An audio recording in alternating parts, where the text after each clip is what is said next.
Well, I think we'll make a start and just hope that Ambassador Shah Zukang turns up sooner rather than later. He is around, he has been taking part, and we'll hope that he remembers to come here. The session is on the future of the NPT, and we really could not imagine a better panel to address that than what you see up here in front of you. I'll begin by introducing them, then I just want to make a very few preliminary remarks myself and then engage them in a conversation. We have several former ambassadors for disarmament, Minister of Foreign Affairs, in two cases that I'm aware of directly, people who actually set up the disarmament division in their foreign ministries, and so on and so forth. Let me begin from here. Ambassador Jayanta Dhanapala, who is a former director of the United Nations Institute for Disarmament Research. He was actually, you remember the NPT was extended indefinitely in 1995. Ambassador Dhanapala was the president of that Review and Extension Conference in 1995, and then he was also the Under-Secretary General for Disarmament, and is presently the president of Pugwash Council on International Affairs, which is a Nobel Prize-winning organization devoted to nuclear disarmament. Superb credentials. Rakesh Sood set up the disarmament division in India's Ministry of External Affairs, was ambassador for disarmament in Geneva, and as well as ambassador to some key countries, particularly key countries for India. And then in his last official iteration, he was the special envoy for nuclear non-proliferation and disarmament for Prime Minister Manmohan Singh. Martin Atlegawa, whom I first came to know when he was the permanent representative of Indonesia in the United Nations at the time that I was still in the UN system. He also then graduated, if I may put it that way, to becoming Minister of Foreign Affairs and had a very active role as Foreign Minister at a critical period in Indonesia's recent history. Ambassador Shah Zukang, China's ambassador for disarmament, like Rakesh, responsible for setting up the disarmament division in China's foreign ministry, and then went on to become Under-Secretary General at the United Nations, not for disarmament, but for economic and social affairs, as head of the Department of Economic and Social Affairs. He's coming. China always likes to make a big entry, so we'll see how we go.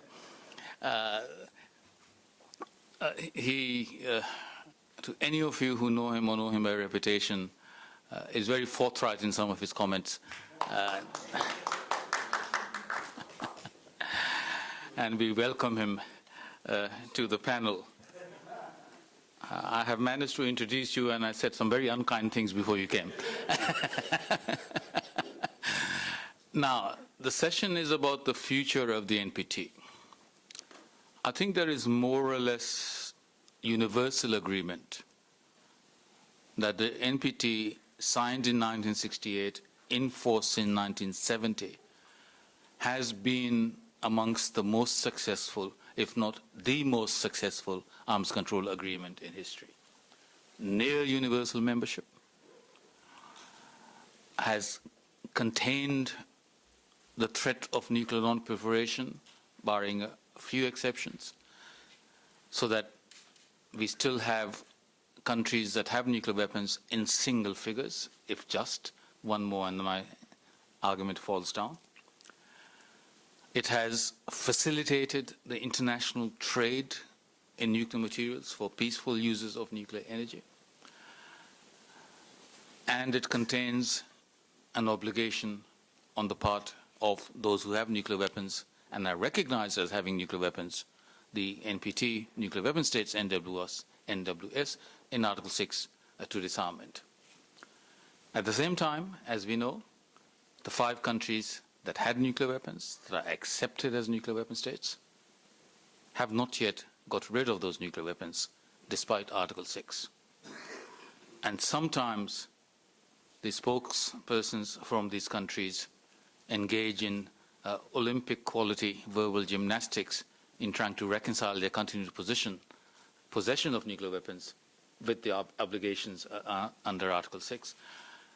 And if you look at the humanitarian impacts movement in particular, there is clearly growing sense of frustration, if not anger, at the failure to make more rapid and substantial progress on nuclear disarmament. In addition, we have the problem of countries that have never signed the NPT but have nuclear weapons. Israel, which doesn't acknowledge its nuclear weapons, India and Pakistan, which overtly declared themselves to be weapons-possessing states after the tests in 1998. How can we apply the NPT normative restraints on countries that are not NPT states parties? If we cannot, do we accept the paradoxical position that the 5 nuclear weapon states have legal obligation to disarm, but India and Pakistan don't?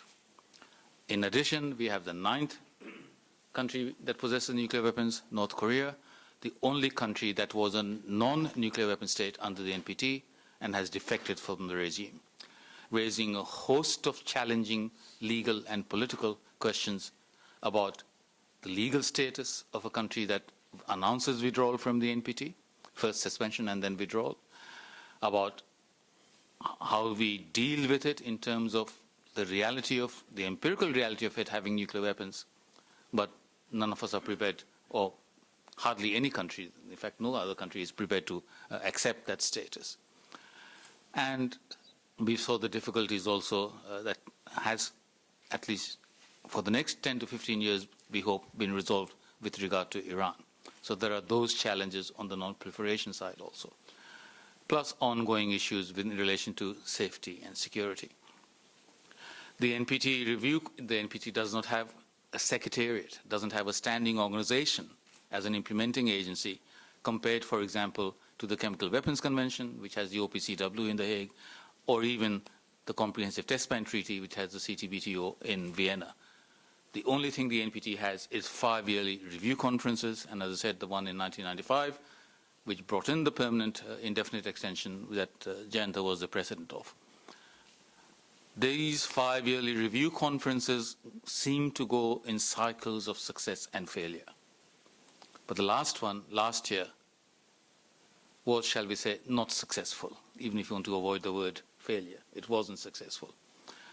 Given the challenges we face, given these disappointments and failures to achieve progress on that, given the effort to bring in the humanitarian impact statement and countries looking at a use ban treaty, is it the case that the NPT has run and exhausted its course? Has it exhausted its normative potential, both with regard to disarmament and with regard to non-proliferation? If so, accepting that the NPT's accomplishments and achievements in underpinning nuclear global orders so that we don't have nuclear war and don't have uncontrolled cascade of proliferation, the question then becomes, how do we complete the NPT agenda, or if we are going to go beyond that, how do we do so without, in the meantime, jeopardizing the very tangible and real security benefits of the NPT? These are the policy challenges that the international community is grappling with. These are some of the questions that I hope our panelists will help us navigate our way through in terms of our thinking, so that with a clearer understanding of the issues and problems, we can look to formulating appropriate policies in response. Let me begin with you, Jayanta. Given the various positions you've had, can you please explain to us the relationship between the United Nations and the NPT? What role does the UN play in the review conferences? What role did it play in last year's? And therefore, what portion of the blame should attach, if any, for the failure of the conference to come up with an agreed outcome document on the United Nations? And in particular, what can the United Nations, as the only authenticated body that represents the international community, do to restore the momentum for the NPT policy agenda? Thank you, Ramesh. Delighted to be here. Well, first of all, Steve Miller from Harvard, writing about the NPT, talked about the fact that it has a schizophrenic history. And looking at the NPT and its future, with the absence of psychiatry in the international community, I doubt whether this schizophrenia will be cured in the short term. We must remember that it is sovereign states that make treaties, and it is the UN under the Charter which has to register these treaties and also provide a center for harmonizing the actions of sovereign states in the direction of the objectives of the Charter. So the UN does not own the treaty. The treaty, in fact, was negotiated during the Cold War period when the US and the Soviet Union were in charge of the chairmanship of the CCD, the then multilateral negotiating framework for disarmament agreements. And it is true that the agreement that resulted in the NPT was largely framed in favor, heavily, of the nuclear weapon states. Notwithstanding that, the NPT has achieved many things, as Ramesh has said. One is that it is the most widely subscribed to disarmament treaty. It has 189 states parties. It has many unique characteristics. One of them is the fact that there is a review conference inbuilt into its structure every 5 years.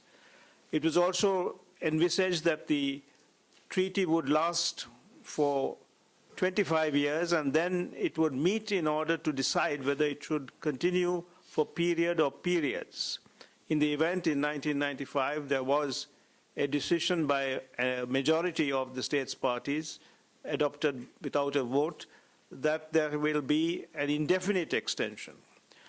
Now, an indefinite extension, of course, does not mean a permanent extension, because the contract is there between the two categories of states, the nuclear weapon states and the non-nuclear weapon states. And there are three pillars around which the NPT is built. First of all, there is the non-proliferation pillar, which has by and large remained intact, except, of course, for the question marks over Iraq, which were subsequently renovated and recovered because of the additional protocol that was negotiated, and DPRK, which left the NPT. Second pillar is the disarmament pillar, which is embodied in Article 6, and that has been in many ways strengthened by the advisory opinion of the International Court of Justice of 1995-96. And thirdly, there is the peaceful uses of nuclear energy, which is embodied in Article 4, and which, of course, Iran was claiming as a rationale for its wish to have nuclear energy for peaceful purposes. So these three pillars have been the main supports of the NPT, but the emphasis given to the pillars has varied depending on whether you are a nuclear weapon state or a non-nuclear weapon state. The nuclear weapon states, of course, emphasize the non-proliferation pillar, whereas the non-nuclear weapon states want to see Article 6 implemented. The UN has traditionally provided a framework for the sovereign states who negotiated the treaty to meet at various intervals and to have the expenses of that meeting shared by the member states according to a formula that has been agreed upon by them. And they also provide the secretarial services. The Secretary General is selected from amongst a member of the Department of Disarmament Affairs staff, and so on. So the UN does not have any responsibility for the outcome of these discussions, but they provide the facilities and they provide the framework for it and encourage, of course, for there to be positive results to come out of these conferences. Occasionally, the UN is given specific tasks, and that happened in 2010, when the Secretary General was amongst those who were asked to identify a country, a venue, and a facilitator to hold a conference to achieve the objective of converting the Middle East into a weapons of mass destruction-free zone, because that was the subject of a resolution in the package that led to the indefinite extension of the NPT in 1995.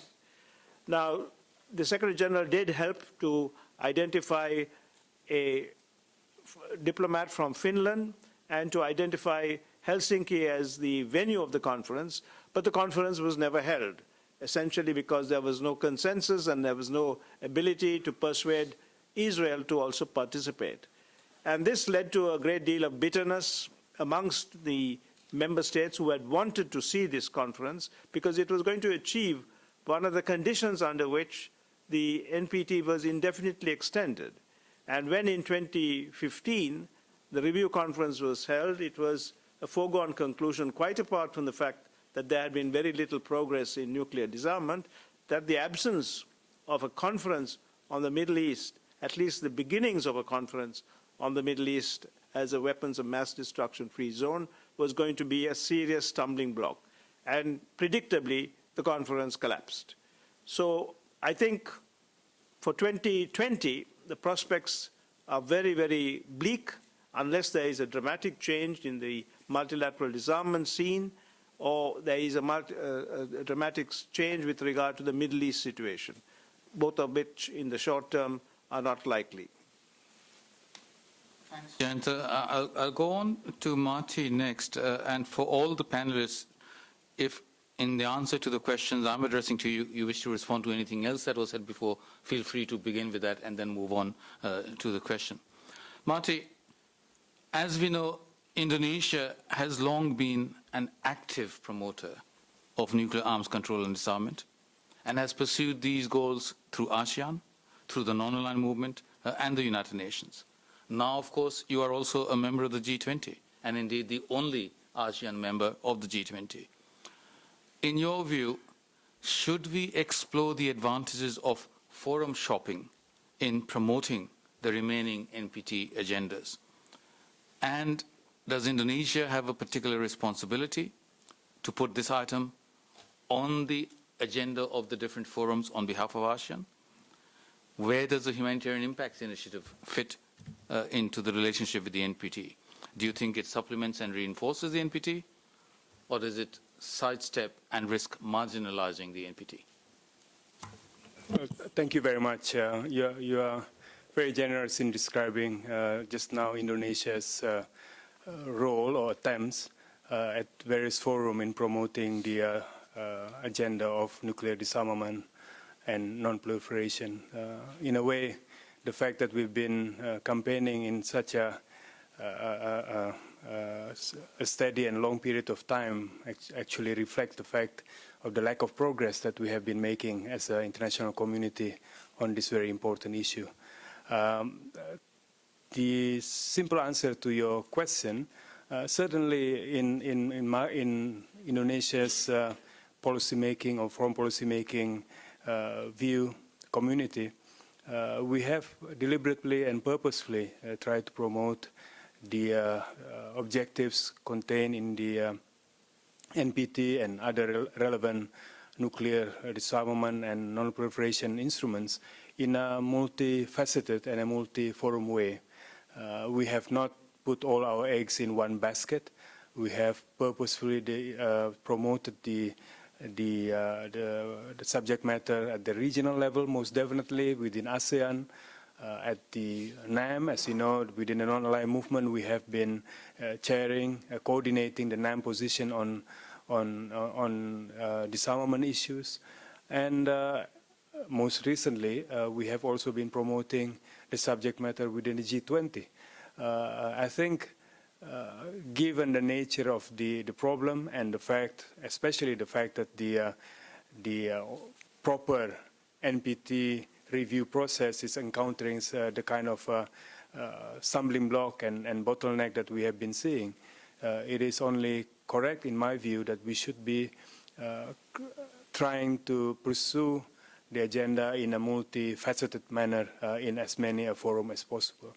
I am not going to pretend that Indonesia can claim to speak on behalf of the entire ASEAN member states, because within ASEAN there is a variation of interests on the subject matter, on nuclear disarmament and non-proliferation. But at every opportunity we have tried to cajole and interest ASEAN on this subject matter. We have within ASEAN, as you know, still a remaining pending issue, which is the Southeast Asia nuclear weapon-free zone principle, which I tried very much to get some progress on, namely the accession by the nuclear weapon states to that particular instrument. Unfortunately, that was one of my unfinished business by the time I had concluded my term as a minister. But the work on that subject matter continues. I raised that issue just to reinforce one point that I'm a firm believer in the sense in that I believe that it's all about the dynamics and the momentum. I get the sense that the traditional and the conventional NPT review process must remain as the key process and remain primary. There is a sense of inertia and you know, because of this constant challenges that we've been encountering. So I believe we have to be creating new dynamics, new momentum elsewhere when that the opportunity presents itself. When Indonesia, as an Annex II country, decided eventually, finally, to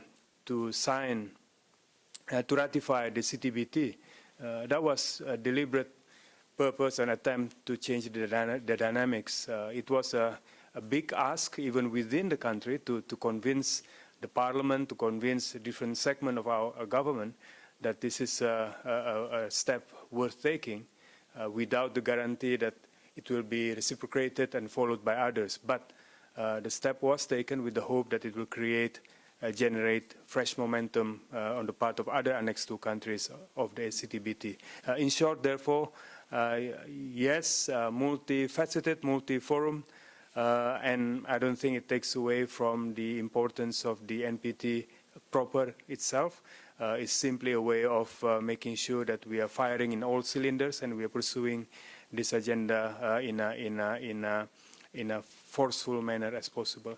Just before I conclude on the UN role, I think tremendously important, facilitating role, supporting role, technical role, but at the same time, looking at the experience of how the United Nations family, United Nations, has as a secretariat, not as a entity that brings together sovereign member states, on the issue of climate change, for example, was very instrumental, I believe, in galvanizing public opinion, in creating advocacy for a certain outcome.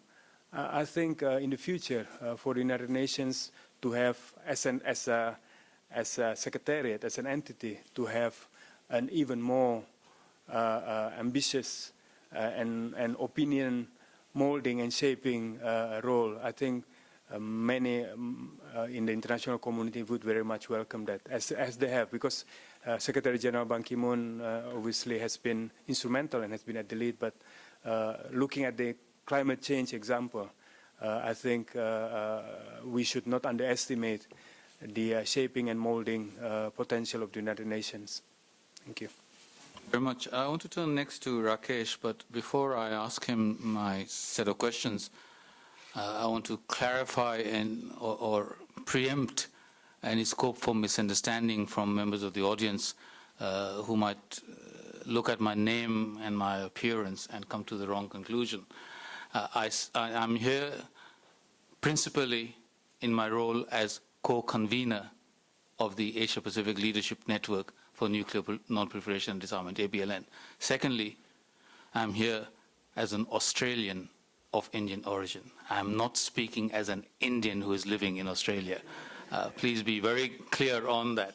Rakesh knows that, all the other panelists know that. It's not something that I have not said before, even in India, when Rakesh has actually chaired some of my presentations. Rakesh, India has historically been just about the most prominent NPT critic, dissident, and opponent, but also one of the most prominent nuclear disarmament advocates historically. Do you believe that the NPT has indeed exhausted its normative potential, as I was arguing in my introductory remarks, in promoting nuclear disarmament and non-proliferation? If so, what are the alternative pathways to pursuing these goals of international security? Because I believe it is the case that of the 9 countries that have nuclear weapons, India is the only one that still has nuclear disarmament as part of its official doctrine. Now, if I'm wrong, by all means correct me, but I think that is true. And why would the alternative pathways hold a better promise of success? And also, how do you respond to a fairly widespread sentiment among anti-nuclear activists that India has ended up being rewarded for damaging the NPT regime? That's a fairly tall order, but anyway.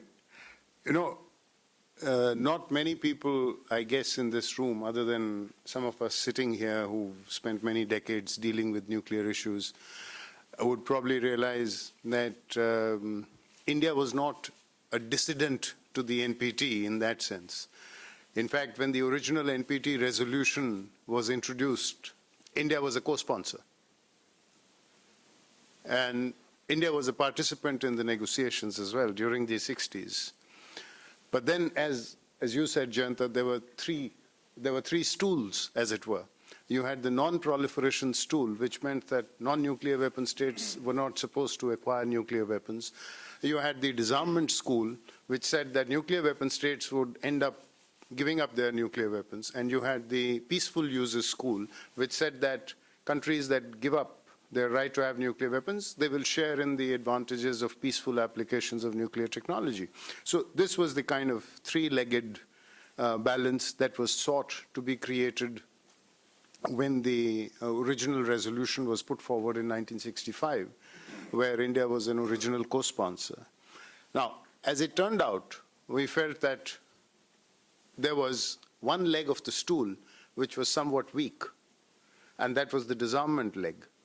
Because the disarmament leg did not put, according to us, according to India, did not put any time-bound conditionalities or anything that could be measured in any concrete fashion that the nuclear weapon states would undertake in terms of giving up nuclear weapons.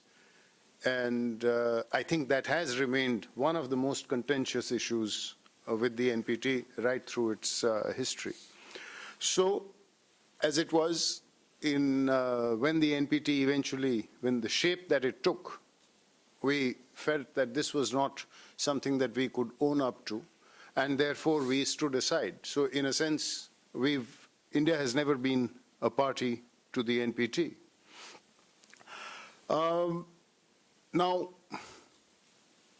it is after that that India became a critic of the NPT in the sense, India didn't become a critic of non-proliferation and disarmament objectives. I think it is important to understand that. And we continued to take various initiatives for nuclear disarmament. In fact, I don't think there is any other country which has probably taken as many or launched as many initiatives as India has. Before the NPT came into being in the 1950s, when it was Nehru was the Prime Minister, after that, even after the NPT came into being, we've pioneered the concepts of non-use, a convention on non-use of nuclear weapons. We've talked of a freeze on nuclear weapons in 1982. The Prime Minister Rajiv Gandhi presented an action plan for gradual phased elimination of nuclear weapons in 88.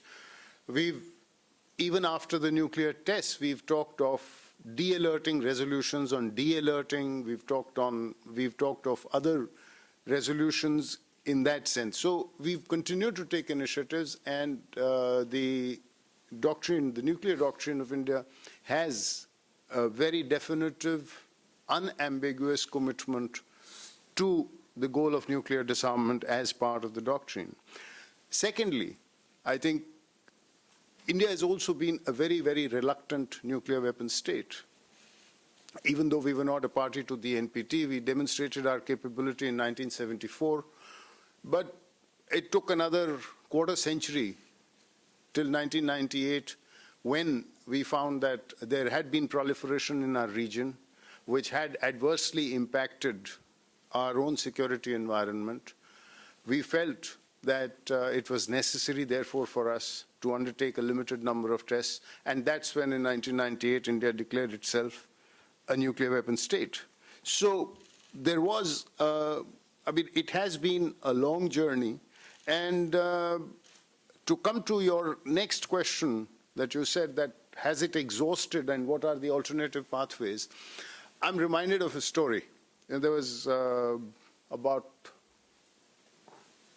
500-600 years ago, there was a very famous king in India, a Mughal king called Akbar. I don't know. His big skill was that he had a wonderfully brilliant set of courtiers around him. And one of them was called Birbal. He was his wise man. And this was a collection of wise men. He had 9 of them. And he was very fond of posing puzzles to them and asking them for questions. So one day he came to the court and he drew a line on the ground and he said, well, can you make it shorter without rubbing it out? And the people were puzzled. Eventually Birbal came up and drew another line alongside it, which was longer. And the problem was resolved. So I think the NPT is a little bit like that. I think the problems with the NPT is something that we are aware of. I mean, the limitations. As Ramesh said, I think it was yesterday in one of the sessions, or maybe day before, that you've got 5 nuclear weapon states in the NPT, and you've got 4 outside the NPT. How do we deal with them? Today, if we are talking, and the previous session, many of you were sitting in the previous session, which was dealing with North Korea. I don't think, from what I have heard in the previous session or in some of the other conversations, we have found a way of dealing with North Korea within the context of the NPT. I think all the suggestions that we were hearing were outside the context of the NPT. I don't think the NPT review conferences or the PrepComs or things like that are in a position to deal with North Korea. We've just seen the agreement that was reached, the Joint Comprehensive Plan of Action dealing with Iran that was announced last July. Didn't take place within the framework of the NPT. It has taken place outside the framework of the NPT. So I think that the NPT has served an extremely useful purpose. I mean, I don't deny it. It has been the most successful disarmament treaty. It enjoys the widest possible adherence. And India, in that sense, despite being outside the NPT, has in many ways been exemplary in observing both the non-proliferation aspects in the sense that we've not proliferated outside. We've maintained fairly strict proliferation controls, made sure that none of our technologies, equipment, materials, etc., fall into the wrong hands. And we have also continued to maintain a strong posture on nuclear disarmament in terms of taking initiatives and a willingness to engage in these negotiations. And at the same time, on the third pillar, continued to share technology, whether through bilateral nuclear cooperation agreements with other countries or through the IAEA, where we have always had a fairly strong presence. So in that sense, I would say that we need to find some other way of dealing, because I think amendment process to the NPT is, in my personal view, is impossible. Politically impossible. I'm not saying it is not legally impossible. Legally, yes, there is an amendment provision in the NPT.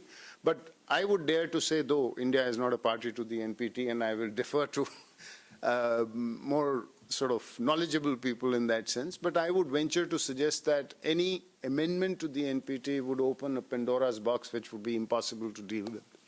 So the only way to deal with the nuclear challenge, to deal with that weak leg of the NPT, which we all know, and I think we acknowledge it is weak, I think we first will have to find another instrument. Now, what kind of instrument? I think the first step towards that is to first realize where the weakness is and accept it.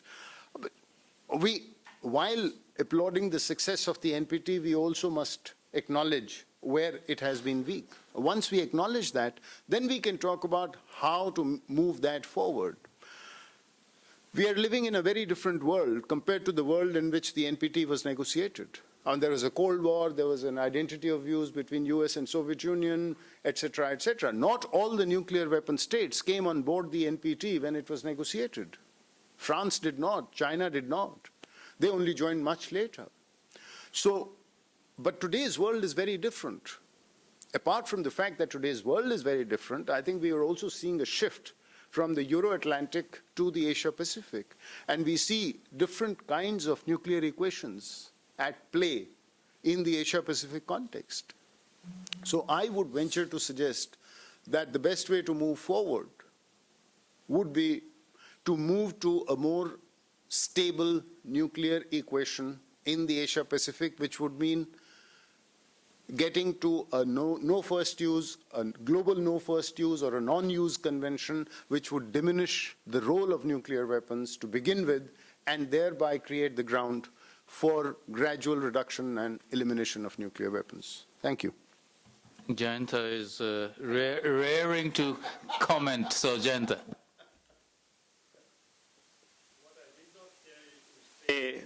Rakesh, is whether India would join the NPT if it was permitted to come in as a nuclear weapon state.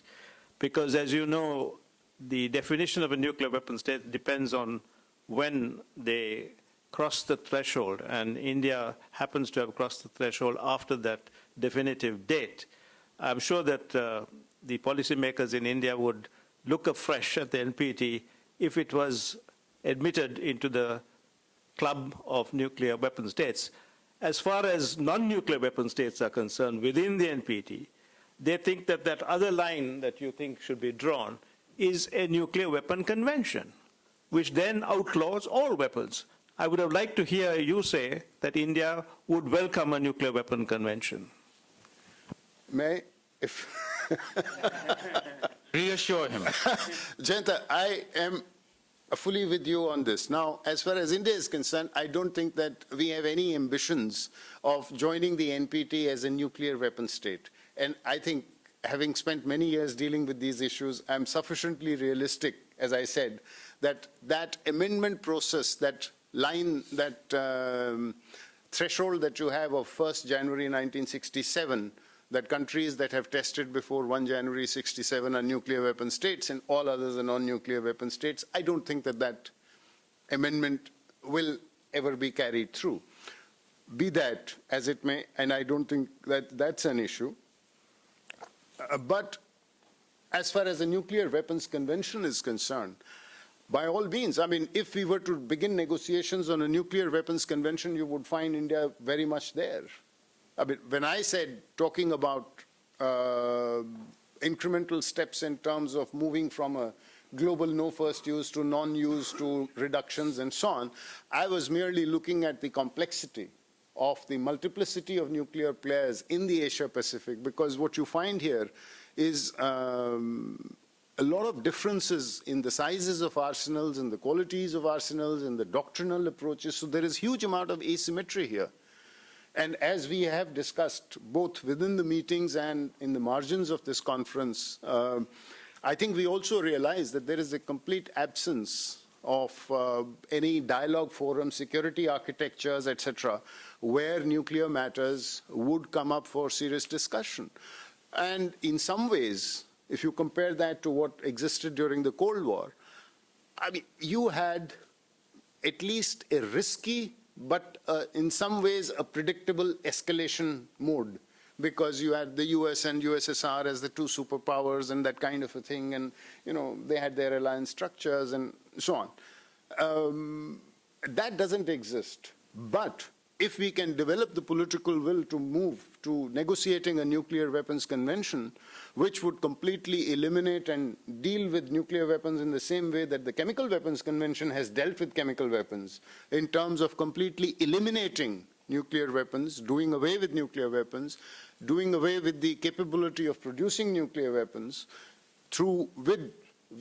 under a verification regime, I think I would be certainly one to say that India would be very much a party to these negotiations. Thank you. I'm sure there will be others in the audience who might come back to some of the other things you said, but let me move on to our final panelist. Zukang, first two questions to you. First, let me link it to India. Of the 9 countries that possess nuclear weapons, only 2 are committed to no first use, India and China. Why don't you two collaborate in an active partnership in advocating for and promoting a global convention on no first use and team up on that. Second,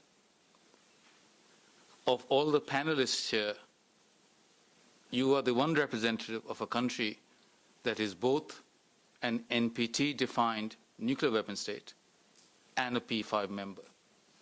In both these respects, you have special custodial responsibilities vis-à-vis the NPT and vis-à-vis ensuring compliance with NPT obligations from others. How do you then see and assess the risks of the NPT unraveling, and what might be done to prevent that, either through a cascade of proliferation by others or through a complete disenchantment on the part of the others by the lack of progress on nuclear disarmament?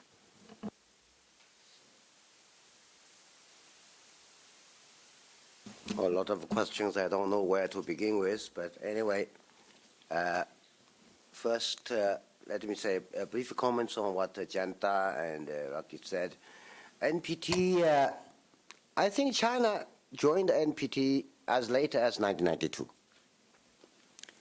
because we had strong reservations on NPT. That is to say, at that time we perceive that there are a lot of or quite several weaknesses. And I would claim, I don't want to go to details. One of them is that, you know, the nuclear disarmament is made very general. It's called general complete disarmament. And nobody knows what it means. But the United States, those I still remember, they try to compare, you know, nuclear disarmament, yes, but what general complete disarmament means, you have to, non-nuclear countries should also disarm their conventional weapons. So it's open to all kinds of interpretations. The language wording is really vague on nuclear disarmament, number one. Number two, by that time, you know, China has strong views on the non-first use, of course, and the non-use against non-nuclear countries. It's not all there. So basically, we have those almost identical reservations like our Indian friends that delayed. Then you may ask why China acceded to it later on. We acceded because of outside pressure. Honestly, because 92 is the year that China has, since 1978, we began our economic reform and opening to the outside world. So we had another look of this NPT. We discovered there are some good things there. So we decided to accede to it with a statement, reservation, which has spelled out those weaknesses. So this is the status. Another brief comment on the UN. I think United Nations, UN is the best so far, the intergovernmental organization we could have. It is a place where countries big and small and rich and poor, you know, at least their voices can be heard there, you know. Otherwise, there's no other place. It's not Group of Seven. It's not NATO. It's not EU or whatever, or G20 even. So UN is the best organization we could have with all its weaknesses. UN is always the best. Best in the sense that it is as good as the member states wish, because it's UN, the members, not Secretariat. Okay, don't blame Secretariat. Not because I serve as the Secretary General, okay. As good as member states wish. And third brief comments before I respond to Ramesh's problem. You know, so many people are condemning the NPT indefinite extension. You know, Janta is here. You know, I was then at that time basically leader of delegation because my prime minister was only one day, was there for one day. So we had a big struggle about the fact that how long it should be extended. So I can tell you today, my government stood for 25 years. But Article 14 provides 3 options: 25 years, several 25 years, and indefinitely. China chose one, 25. So I had argument. Then I met with then the Indonesia, foreign minister. He died, I think, about 2 years ago. A great diplomat. Ambassador, Wisnumurthy was there. So I think that in the Indonesian delegation, as a non-aligned movement leader, led the huge delegation to the conference. I discussed with them. But at that time, so overwhelming majority of non-aligned open countries co-sponsored the resolution for indefinite extension. So I referred this information to my government. I said I convinced my government by saying that if it is against the wish of the state parties, namely most of them are non-developing countries. Second, 25 years indefinition means what? Means that, ladies and gentlemen, you don't worry, you have 25 years to prepare. By the 6th year, January the 1st, you can all become nuclear open countries. So that's, again, a violation of the objective of this NPT. So I was lucky, I succeeded, and that's why indefinite extension.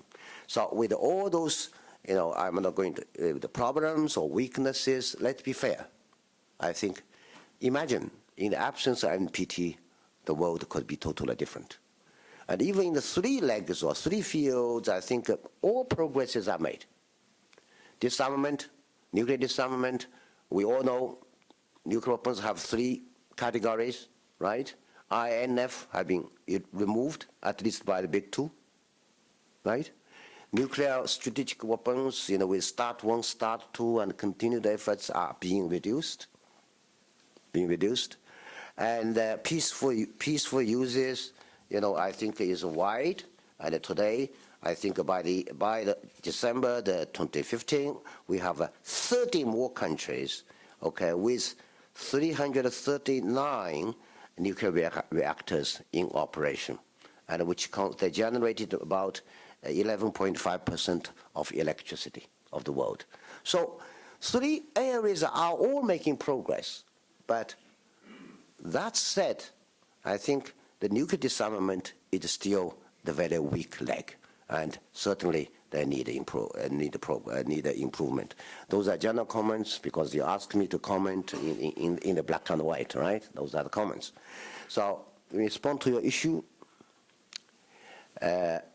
first use, non-first use, I agree. We certainly appreciate.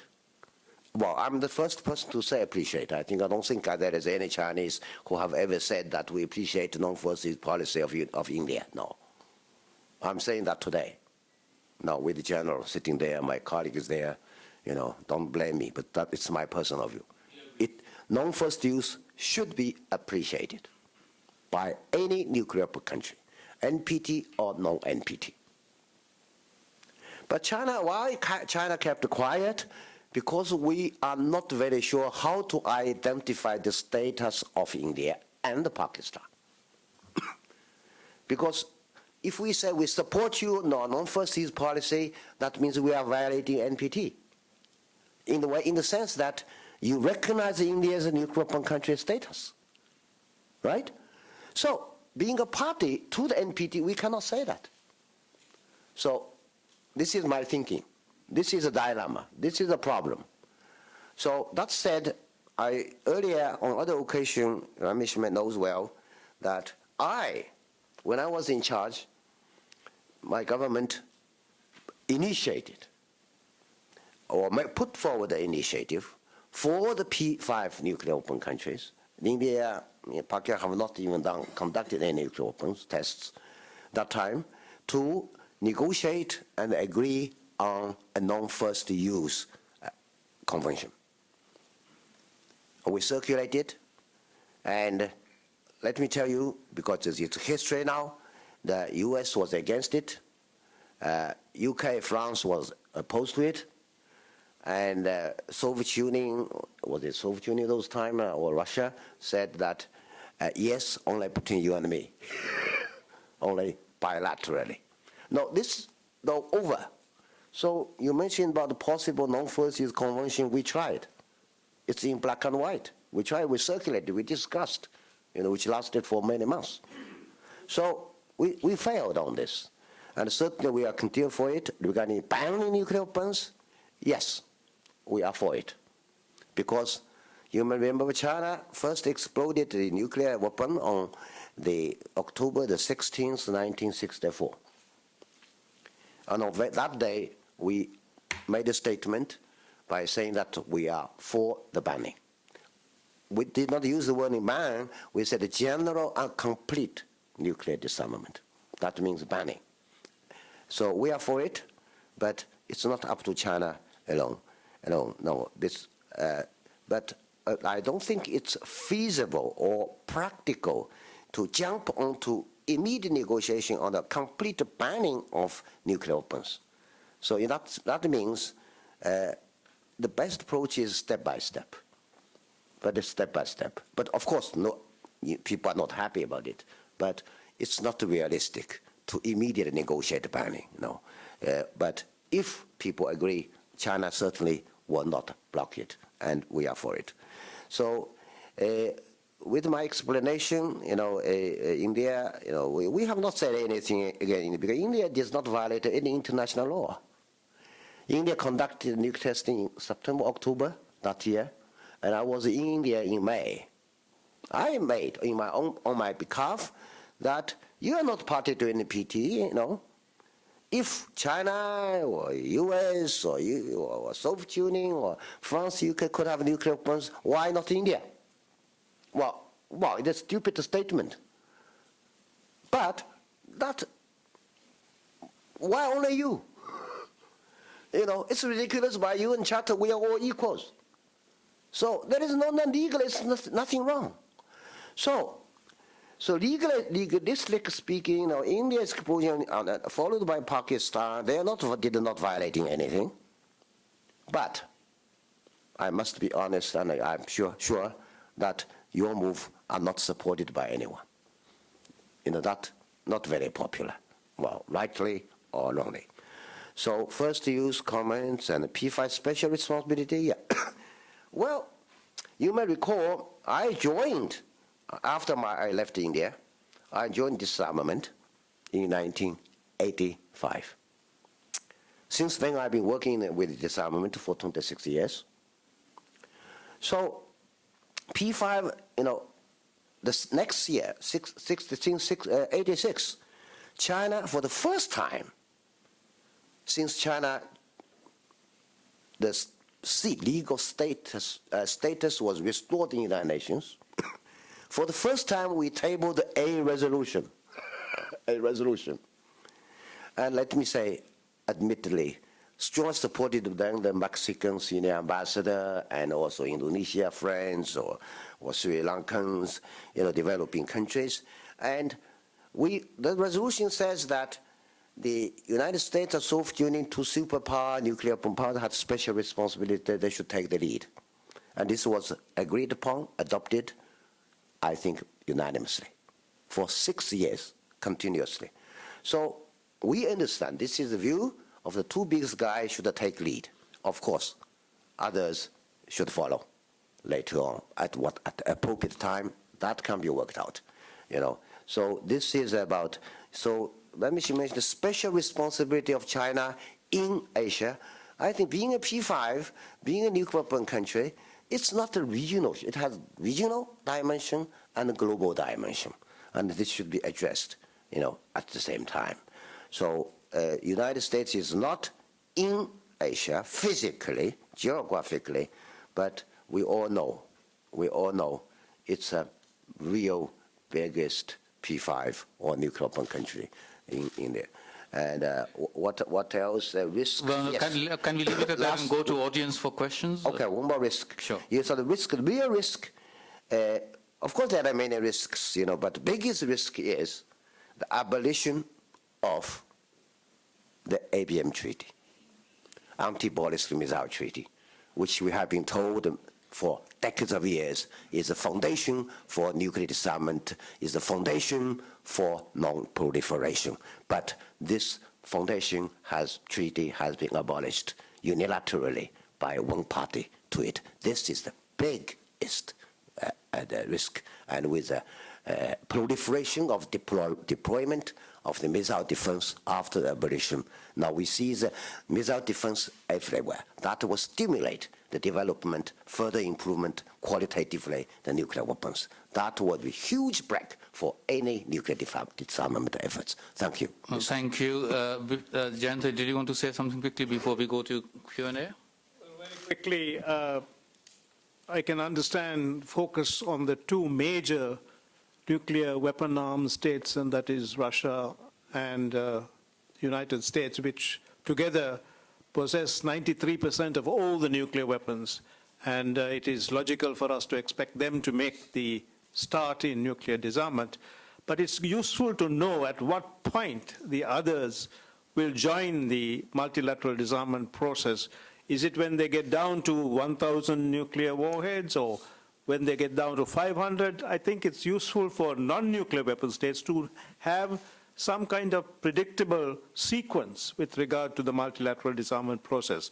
My second point is your emphasis on step-by-step process is, of course, a great disappointment to non-nuclear weapon states, because if there is no declaration of an objective of the road, then, of course, there is no guarantee that we will ever get to the objective of elimination of nuclear weapons. We have three categories of weapons of mass destruction: biological weapons, chemical weapons, and nuclear weapons. In biological weapons, we've achieved a complete ban. We didn't go on a step-by-step process. Likewise, in chemical weapons, we achieved a complete ban. The negotiation took place, and you participated in it, and the process of eliminating chemical weapons is still going on, because we know that once we have a convention, that convention has to be implemented verifiably. The same thing can be done with nuclear weapons, where you can have a convention which agrees on the total elimination of nuclear weapons and then have it implemented through a process with verification. Thank you. I think we'll go to the audience, and we can come back and combine part of your response in any answer if you like. Would you please again introduce yourself for those of you for other members who don't know you?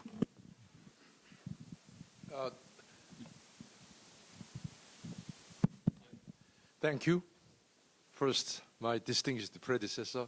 I'm High Representative for Disarmament at the UN, and also my predecessor, Mr. Abe, and also my close colleague at the United Nations Secretariat, and also Marty.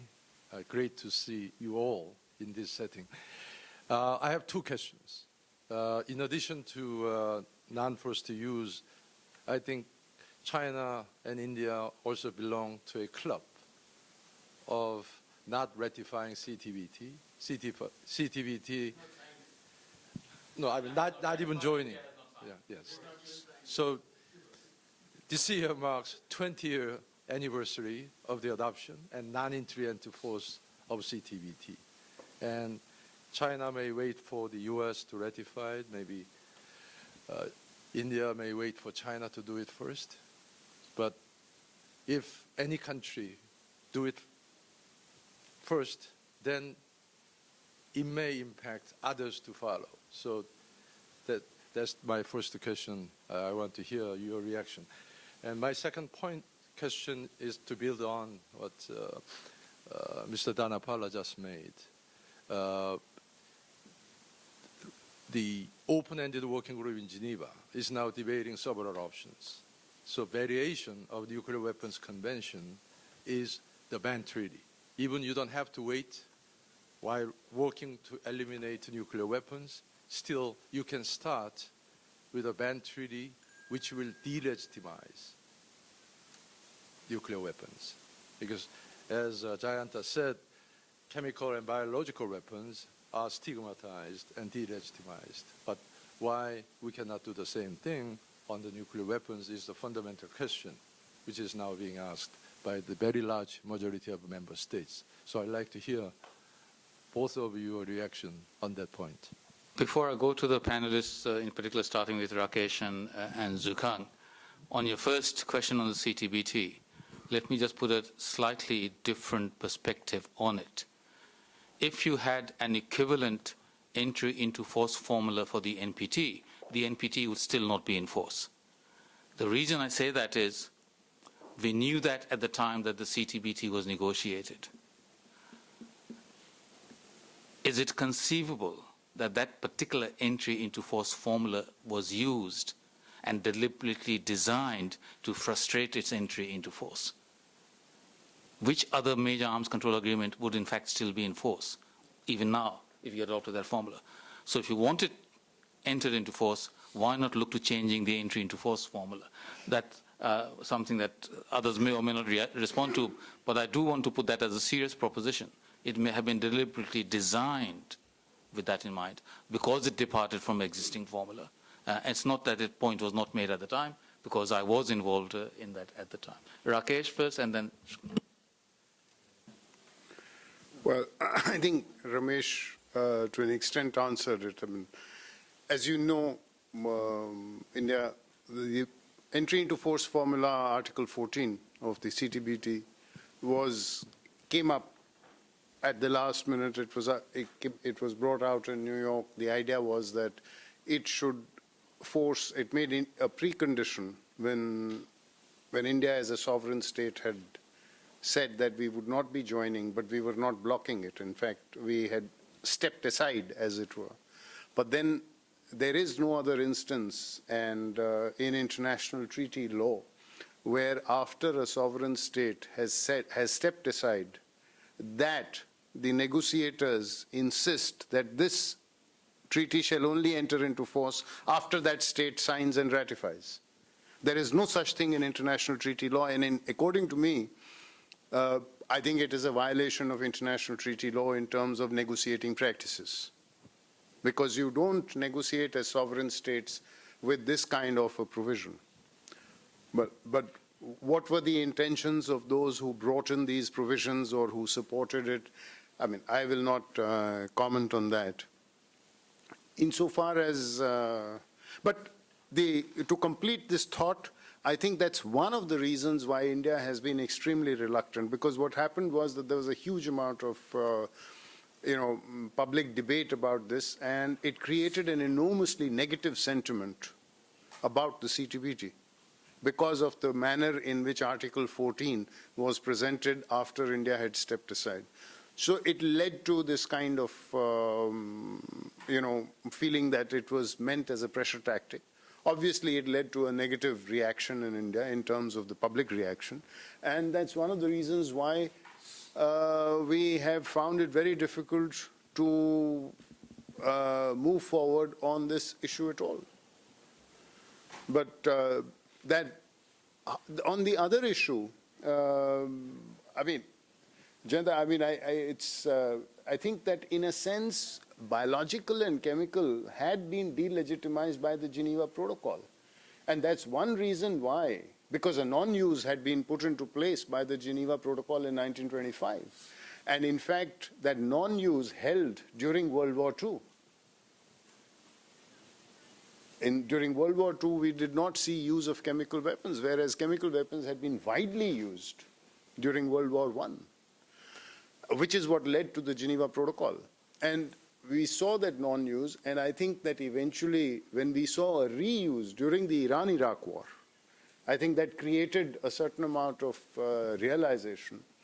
And so it gave a momentum. The BW had been negotiated earlier in 1972, building on the non-use. And fortunately, it was before recombinant DNA technology made its advent on the scene, because if it had waited, we might have found it difficult. And that's one of the reasons why we found it difficult to complete the verification protocol exercise on a BWC in the 1990s, or 2001, I think. We finally packed up and... 2001. But that was also the Bush regime and John Bolton and all the rest of it for those of us. Yeah. Yeah. So I think that's... So there is... I mean, while I think that it is fine, we can talk about a nuclear weapons convention. And I still remember when in 1988, Rajiv Gandhi put forward the action plan, the kind of responses. I was there as a relatively young counselor dealing with disarmament who'd gone there from Geneva. And, everybody looked at me as if I was some alien when I would talk about it, because they said, well, what kind of world are you living in? So in that sense,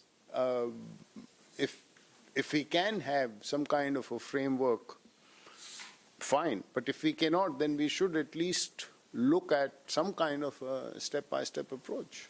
And Khan, that's what- depending on the length of your answer, we may or may not have time for another question. I was told when you reach this age, you tend to be very talkative. First time ban. My response to Janta, we are very good friends for life, almost. Why chemical weapons, biological weapons banned, and not nuclear? Because international laws are not always proposed and made by the most powerful. It's unfortunately, fair or not, it's a history. And biological weapons and chemical weapons could be made by everyone. So the most powerful and decided that should be banned. And the nuclear weapon, the non-proliferation were made by these big guys, anticipating others are not in the position to do it. That's why. Step by step, I hate it, I don't like it. But in the light of the fact that it's not possible to immediately negotiate total ban, what alternative is left? Perhaps step by step. My response. Second question, CTBT. My good friend Kim, he asked the question. Now, about entry into force. Now, assume we don't have Article 14. That would mean only for P5 or nuclear 5 to be party to the convention, then it will enter into force. That would mean then we don't need negotiations. The P5 sit down and negotiate to finish. So universality is a very big issue for any international agreement. That's the view, prevailing view at that time. Number two, who came up with the idea? China at that time was very ignorant. We joined the UN late, and we even boycotted the CD, right, for many years, only with a card there.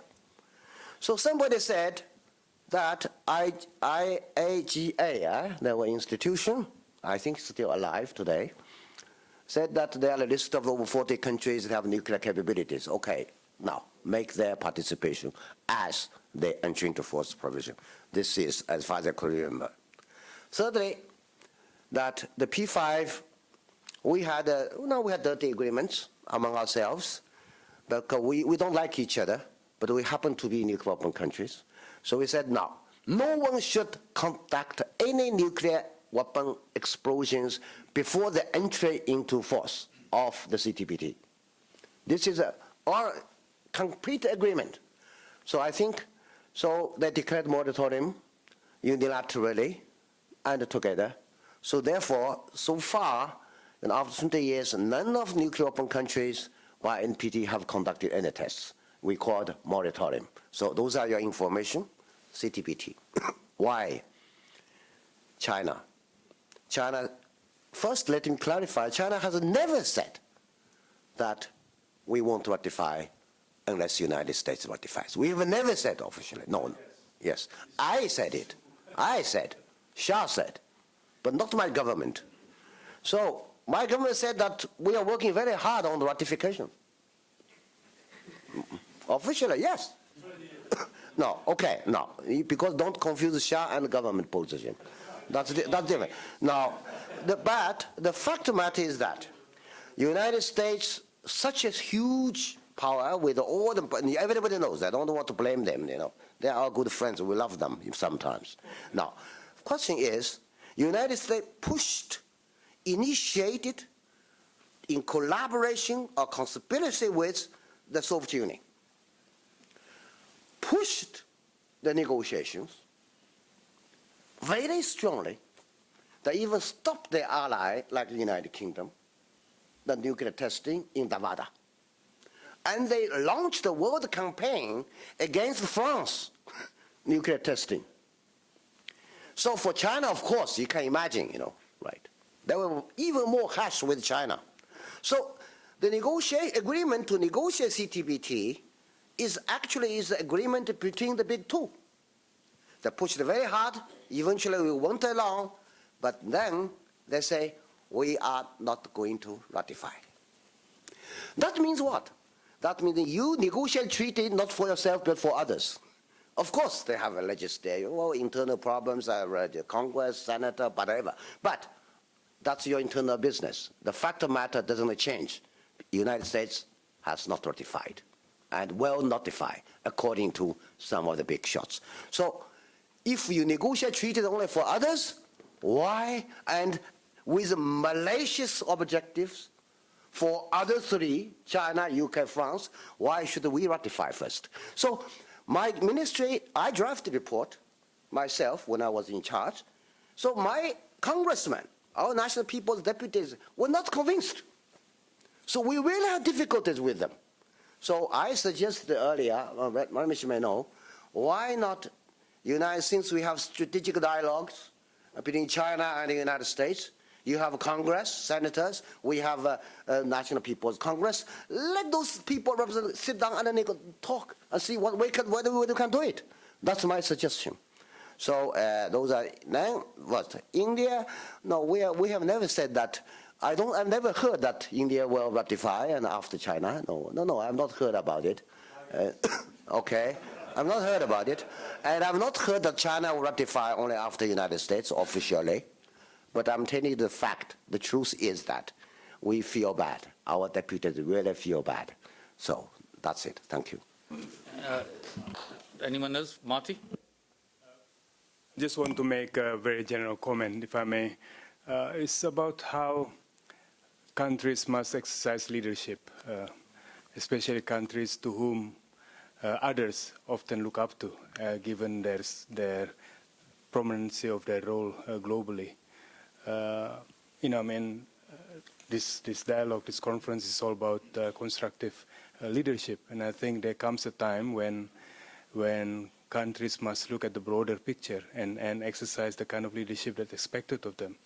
And Indonesia, given its limited capacity to make an impact, we tried with the ratification of the CTBT as an Annex II country, but we had hoped to have had positive infectious impact, but that is yet to be materialized. But I hope countries find reasons to actually shape and mold and to take the lead and not to simply find excuses not to do things.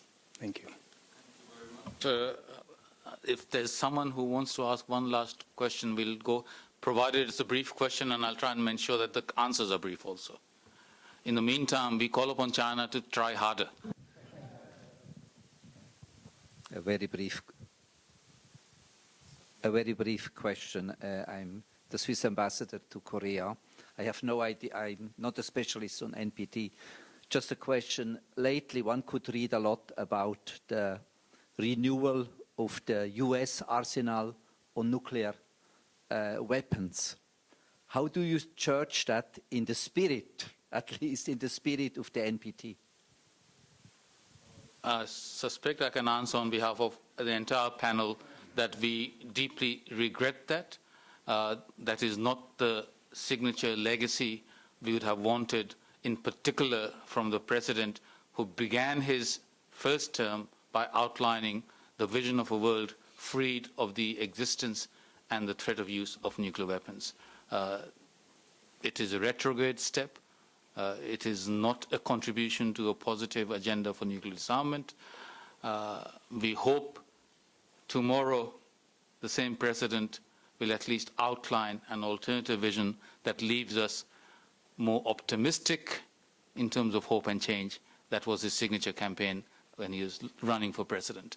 Perhaps that's not, unless someone else wishes to add to that, I think it's not a bad point on which to end this session. Will you please join me for the full and frank discussion we've had.